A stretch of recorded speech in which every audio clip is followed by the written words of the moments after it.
आज तो बड़ी जबरदस्त बारिश हो रही है।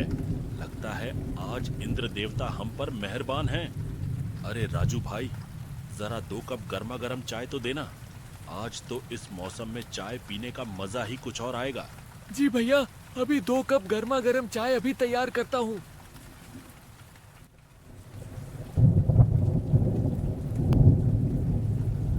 अजी, बैठे क्या हैं? बाहर इतनी तेज बारिश हो रही है, बिजली भी चमक रही है और आज सूरज भी शहर से आने वाला है।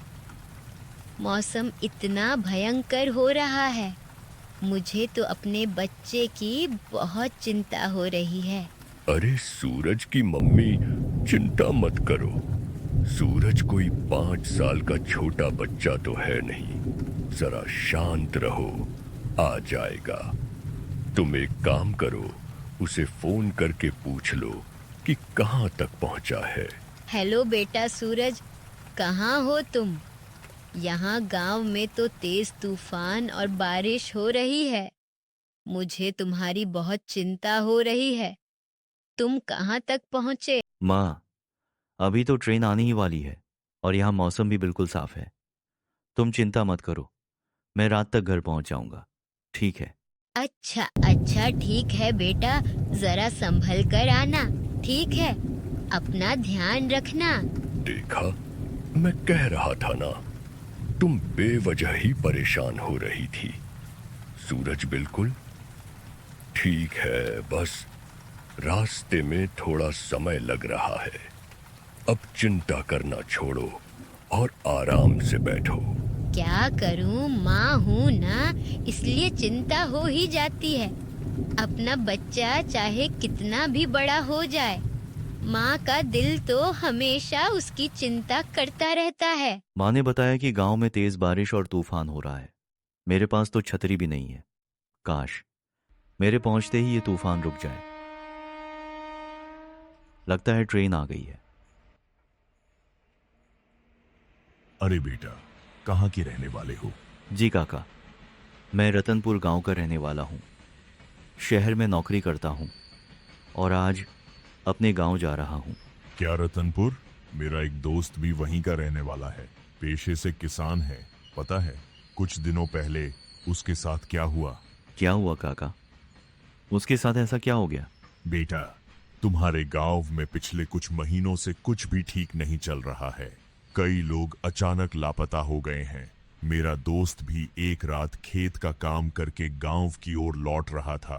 तभी उसने देखा कि एक आदमी उसके पास से गुजरा और बोला, इस रास्ते से मत जाना वरना बहुत बुरा होगा।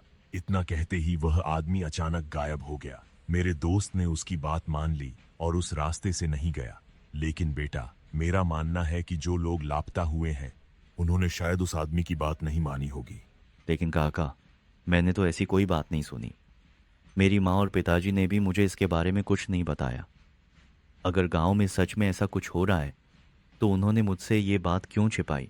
लगता है वो तुम्हें ये सब बातें बताकर परेशान नहीं करना चाहते होंगे। आखिर माँ बाप अपने बच्चों को चिंता में नहीं डालना चाहते। लगता है हमारा स्टेशन आ गया है। चलो बेटा, अब हम चलते हैं। मुझे तो लगता है ये काका कहानियां बनाकर मुझे डरा रहे थे। भला मेरे गांव में ऐसा कब से होने लगा? अगर सच में ऐसा कुछ होता तो माँ और पिताजी मुझे पहले ही बता देते। पता नहीं कहाँ कहाँ से ऐसे लोग आ जाते हैं। हद होती है। लगता है रतनपुर स्टेशन आ गया है।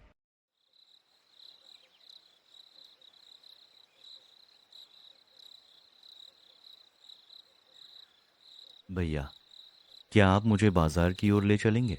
अरे नहीं भाई, हम रात को बाजार की ओर नहीं जाते हैं। लेकिन क्यों भाई? रात में बाजार की ओर जाने में ऐसी क्या बात है? देखो भाई, उस रास्ते में जंगल पड़ता है और हम रात के समय जंगल वाले रास्ते से नहीं जाते। और मेरी सलाह मानो तो तुम भी रात में मत जाना। सुबह होने पर ही गांव के लिए निकलना। लेकिन भाई, जंगल वाले रास्ते से जाने में आखिर परेशानी ही क्या है?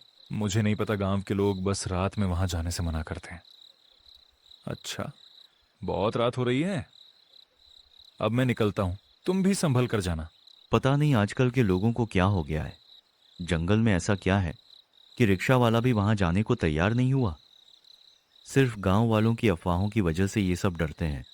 अब क्या करूं? यहां से घर भी कई किलोमीटर दूर है। लगता है आज पैदल ही चलना पड़ेगा। लेकिन एक बात अच्छी हुई कि बारिश रुक गई, वरना ऐसी हालत में बहुत तकलीफ होती।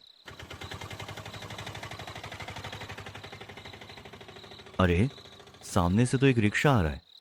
इसे रोककर पूछता हूं कि गांव की ओर चलेगा या नहीं। अरे भैया रुकिए। ये क्या? ये तो रुका ही नहीं। ये तो पिछले वाले रिक्शा से भी ज्यादा अजीब था।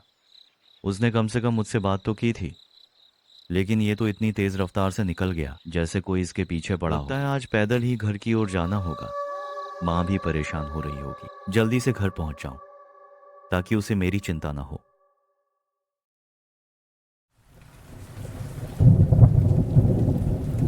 अरे नहीं, अब इस बारिश को भी अभी ही आना था। अब क्या करूं? लगता है किसी पेड़ के नीचे रुकना पड़ेगा, वरना मैं पूरी तरह भीग जाऊंगा। आज का तो दिन ही खराब है।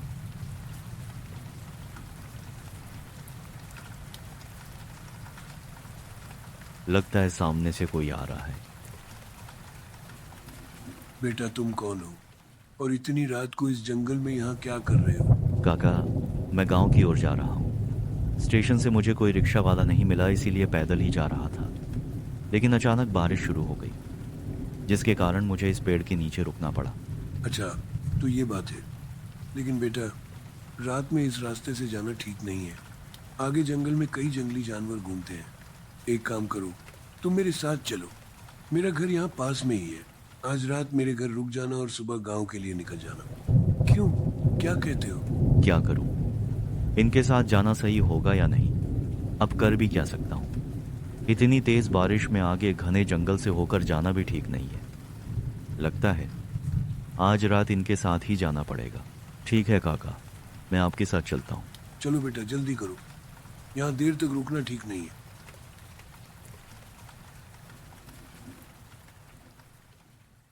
आओ बेटा, यही है मेरा घर। तुम सुबह तक यहाँ रुक सकते हो। धन्यवाद काका, आपने मेरी मदद की। कोई बात नहीं बेटा, तुम एक काम करो, यहाँ नीचे चटाई लेकर सो जाना, ठीक है? जी काका, जैसा आप कहें। काका, आपका नाम क्या है और आप इस जंगल में क्या काम करते हैं? बेटा, मेरा नाम रमेश है और मैं गांव का पहरेदार हूँ। रोज रात को गांव में पहरा देकर यहाँ अपने घर लौटता हूँ। अच्छा, तभी आप गांव की ओर से लौट रहे थे। हाँ बेटा, बिल्कुल सही समझे तुम। वैसे काका, आप यहाँ जंगल के बीचों बीच इस झोपड़ी में अकेले कैसे रह लेते हैं? बस बेटा, सालों से अकेला रह रहा हूँ तो अब इसकी आदत हो गई है। काका, आपका कोई परिवार या रिश्तेदार नहीं है? नहीं बेटा, अब मेरा यहाँ कोई नहीं है। बस मैं अकेला ही बचा हूँ। अच्छा काका, आप कभी हमारे घर जरूर आना। मैं गांव में मंदिर के पास रहता हूँ। जैसे आपने आज मेरी मदद की है, वैसे ही मैं भी आपकी सेवा करना चाहता हूँ। क्यों नहीं बेटा, जरूर मैं तुम्हारे घर आऊंगा। अब देर रात हो गई है, तुम सो जाओ, ठीक है? हाँ काका, आज तो इतना थक गया हूँ कि अब लेटते ही नींद आ जाएगी।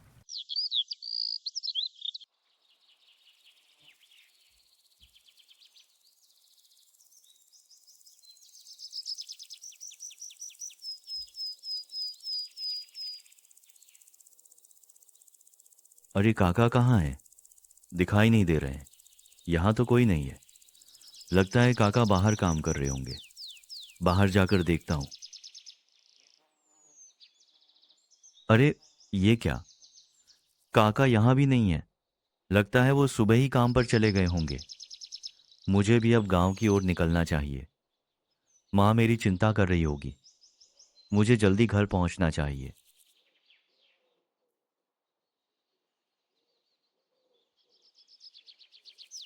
काका ने ये तो गलत किया, बिना बताए ही सुबह काम पर चले गए। कम से कम मुझे जगह तो देते कि मैं जा रहा हूं। चलो, जो हुआ सो हुआ।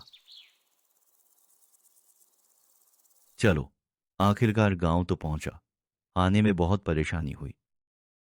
माँ देखो, मैं आ गया। बेटा सूरज, तुम आ गए। कहाँ थे बेटा? मुझे तुम्हारी इतनी फिक्र हो रही थी। पता है तुम्हारा फोन भी नहीं लग रहा था। मुझे डर था कि कहीं तुम भी लापता न हो गए हो। माँ, मेरा फोन बंद हो गया था। लेकिन तुमने लापता होने की बात क्यों कही? क्या गांव में कोई लापता हो गया है? हाँ बेटा, गांव में पिछले कुछ दिनों से कई लोग लापता हो चुके हैं। लेकिन बाबा, आपने मुझे ये सब पहले क्यों नहीं बताया? अच्छा, तो ट्रेन में जिस आदमी ने मुझे ये सब बताया था वो सच कह रहा था। बेटा, हम नहीं चाहते थे कि तुम्हें किसी भी प्रकार की चिंता हो, इसलिए हमने तुम्हें ये सब पहले नहीं बताया। लेकिन बेटा, तुम्हारी ट्रेन तो रात में ही आ गई थी ना, फिर तुम सुबह सुबह घर कैसे पहुंचे? रात में कहाँ रुके थे? माँ बाबा, ये बहुत लंबी कहानी है, बाद में कभी बताऊंगा। बहुत आराम कर लिया। इतने महीनों बाद गांव आया हूं, अब अपने दोस्तों से भी मिल लूं। बैठकर आराम से गपशप करेंगे, बड़ा मजा आएगा। अरे देखो तो कौन आया है।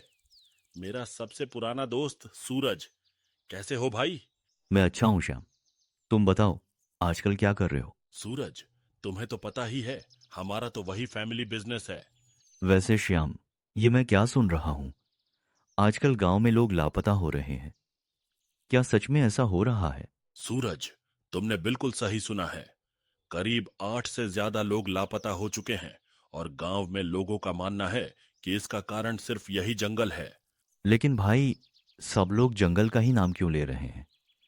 आखिर ऐसा क्या है उस जंगल में कि लोग रात को वहां जाने से भी डरते हैं? लोगों का मानना है कि स्टेशन और गांव के बीच जो जंगल का रास्ता पड़ता है, वहां रात को जंगली भेड़िए आने जाने वाले लोगों का शिकार करते हैं।